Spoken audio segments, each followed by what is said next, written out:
Selamat datang kembali di Raka Pradita Channel, tempat di mana kita membahas kisah-kisah paling misterius, paling kelam, dan paling menyeramkan yang pernah tercatat dalam sejarah dunia. Jangan lupa sebelum kita masuk ke pembahasan, dukung channel ini dengan cara klik tombol subscribe, nyalakan lonceng notifikasi, dan tinggalkan komentar kalian di bawah. Karena dukungan kecil dari kalian sangat membantu channel ini terus menghadirkan cerita-cerita misteri terbaik setiap harinya. Dan malam ini, kita akan membahas sebuah kisah nyata yang sampai sekarang masih membuat banyak orang merinding.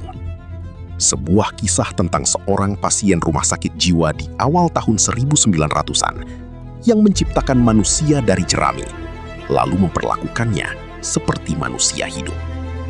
Inilah kisah mengerikan dari Katharina Detzel dan manusia jerami yang disebut banyak orang sebagai jiwa yang terkunci. Di sebuah rumah sakit jiwa tua di Jerman pada awal abad ke-20, hidup seorang perempuan bernama Katharina Detzel. Namanya mungkin tidak terlalu terkenal dalam buku sejarah umum, tetapi kisah hidupnya meninggalkan jejak yang sangat mengerikan sekaligus menyedihkan. Semua bermula sekitar tahun 1907.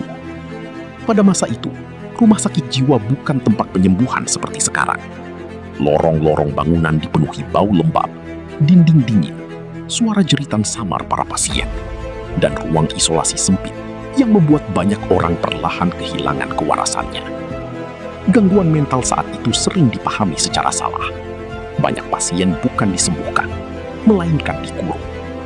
Dan di tempat seperti itulah Katharina menghabiskan hari-harinya.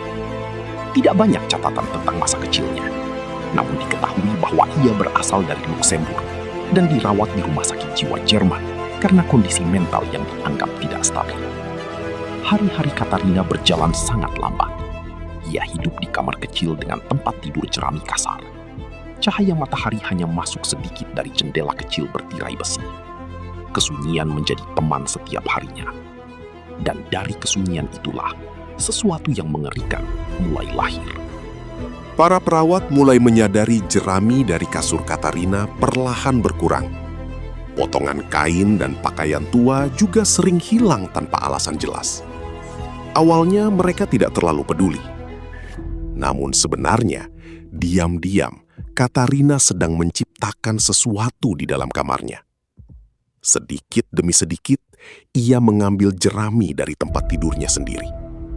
Jerami itu diikat menggunakan kain lusuh dan benang seadanya. Hari demi hari, bentuknya mulai menyerupai tubuh manusia. Ia membuat kepala, tangan, kaki, bahkan tubuh lengkap ukuran asli. Dan yang paling menyeramkan, boneka itu dibuat menyerupai seorang pria dewasa. Memiliki wajah, memiliki rambut, memiliki janggut, bahkan diberi kacamata dari bahan seadanya. Ketika para dokter akhirnya menemukan sosok itu di dalam kamar Katharina, suasana rumah sakit berubah menjadi sangat mencekam. Di sudut ruangan yang gelap, sosok manusia jerami itu tampak berdiri seperti mayat yang sedang mengawasi siapa saja yang masuk. Beberapa perawat mengaku ketakutan saat pertama kali melihatnya.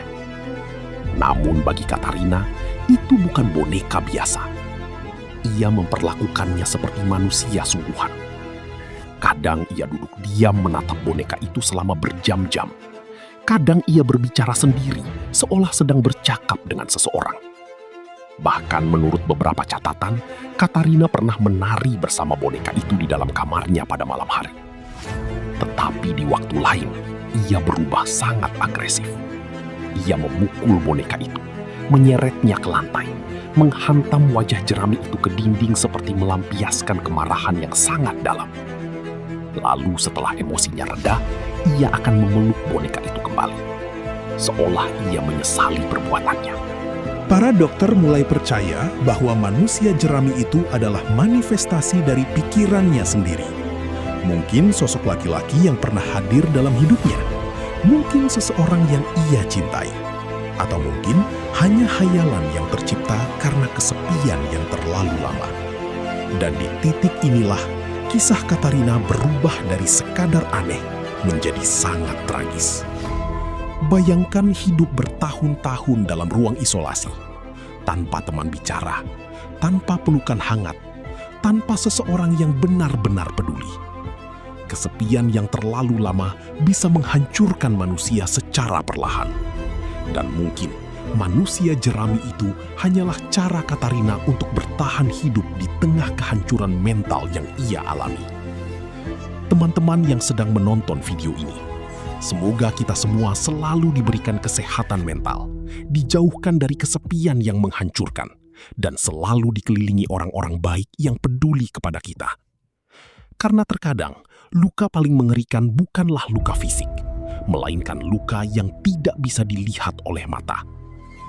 Yang membuat kisah ini semakin menyeramkan adalah foto asli manusia jerami buatan Katarina yang masih tersimpan hingga sekarang. Wajah boneka itu terlihat kosong, tetapi anehnya seperti memiliki ekspresi manusia.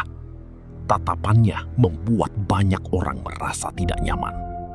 Bahkan sampai sekarang, foto itu masih sering muncul dalam pembahasan dark history, forum misteri, hingga video horor internet.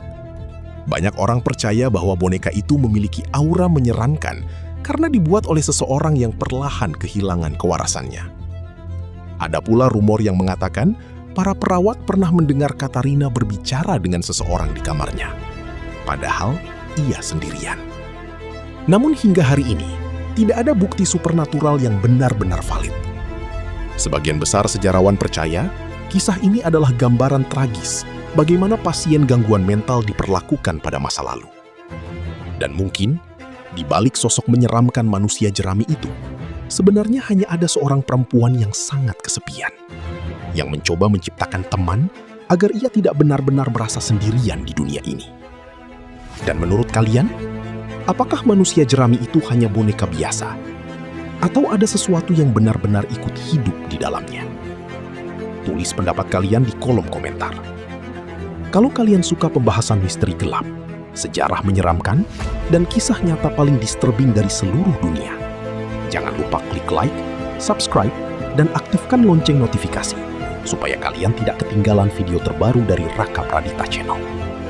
Karena di channel ini, semakin gelap kisahnya, semakin dalam kita membahasnya.